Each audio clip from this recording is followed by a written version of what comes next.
Жамбыл облысы Шу ауданы. Саламатсыздар ма, құрметті оқушылар? Бүгінгі біздің сабағымыздың тақырыбы саптық және жорықтық адым, қозғалыстағы бұрылыстар. Құрметті оқушылар, бүгінгі біздің сабағымыздың мақсаты оқушыларды орнында тұрғандағы бұрылыстар тәсілінен саптық және жорықтық адым мен қозғалыс кезінде бұрылыс жасауға үйрету. Бүгінгі сабағымызда оқушылар нені білуі тиіс? Саптық және жорықтық адыммен қозғалу тәсілдерін, бір орында бұрылуды орындау, қалай және қандай командалармен орындалуын білуі тиіс. Нені үйренуі тиіс? Бір орында тұрып бұрылуларды орындауды, бөлімшеде бір қатардан екі қатарға және керісінше сапталуды, саптық және жорықтық адыммен қозғалуды үйренуі тиіс. Оңға, солға, артқа бұрыл. Пәрмендер бойынша орындалады. Артқа және солға бұрылу сол жаққа қарай, сол өкшемен және оң аяқтың ұшымен жүргізіледі. Оңға. Оңға бұрылу оң қол жаққа қарай, оң өкшемен және сол аяқтың ұшымен жүргізіледі. Бұрылыстар екі тәсілде орындалады. Бірінші тәсіл дененің тік қалпын сақтай отырып және тізелерді бүкпей бұрылып, алдыңғы тұрған аяққа дененің салмағын салу керек.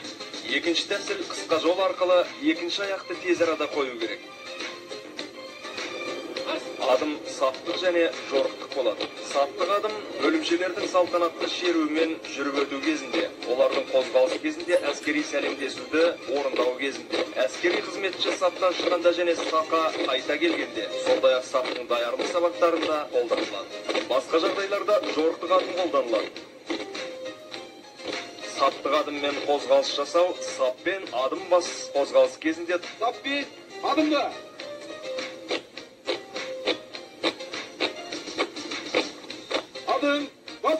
Ал жорықтың адыммен қозғалыс жасау адым бас пәрмені бойынша басталады. Алдын ала берілетін пәрмен бойынша дене біршама алға беріледі. Оның салмағын, орнықтылығын сақтай отырып, оң аяққа салу керек. Орындалатын пәрмен бойынша қозғалыс сол аяқтан толық адыммен басталады. Саптың адыммен қозғалыс кезінде аяқтың ұшын жерден 15-20 см жоғары көтеріп, аяқты алға созады және табанға нық қояды. Иықтан бастап қолдармен дененің айналасында қозғалыс жасау керек. Алға, оларды шынтақта денеден алақанның еніндей ұстап, белдіктен жоғары көтерілетіндей бүгіп, ал шынтақ қолдың білегінің деңгейінде болу керек. Артқа, иық буынының шегіне жеткенше, қолдың саусақтарын жартылай бүгіп, басты тік ұстап, өзінің алдына қарай қарау керек. Жорықтық адыммен қозғалыс жасау кезінде аяқтың ұшын созбай, еркін қозғап және оны жерге әдеттегі жүрістегідей қою керек. Қолмен дененің айналасында еркін қозғалыс жасау керек. Жорықтың адыммен қозғалыс жасау кезінде тік тұр пәрмені бойынша саптық адыммен көшу керек. Саптық адыммен қозғалыс жасау кезінде еркін тұр пәрмені бойынша жорықтық адыммен жүру керек. Орында тұрып адым жасауды көрсету. Орында адым бас. Қозғалыста орныңда пәрмені бойынша жүргізіледі. Осы пәрмен бойынша адым аяқты көтерумен және сүрумен көрсетіледі. Бұл ретте аяқты жерден 15-20 см көтеру керек және оны ұшынан бастап табанға толық қою керек. Қол адамның ырғағымен қозғалыс жасау керек. Сол аяқты жерге қоюмен бір мезгілде берілетін туға пәрмені бойынша оң аяқпен орында тағы да бір адым жасап және қозғалысты сол аяқтан толық адыммен бастау керек. Бұл ретте алғашқы 3 адым саптық болу қажет. Қозғалысты тоқтату үшін пәрмен беріледі. Мысалы, қатардағы жауынгер тұрдай, тоқта. Оң немесе сол аяқты жерге қоюмен бірге бір мезгілде берілетін орындалатын пәрмен бойынша тағы да бір адым жасап саптық дұрысты қабылдау керек. Қозғалыстың жылдамдығын өзгерту үшін пәрмендер беріледі. Қарышта! Қысқа адымды. Жи адымды.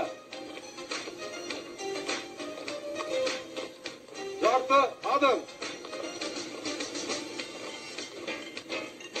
Алты адым.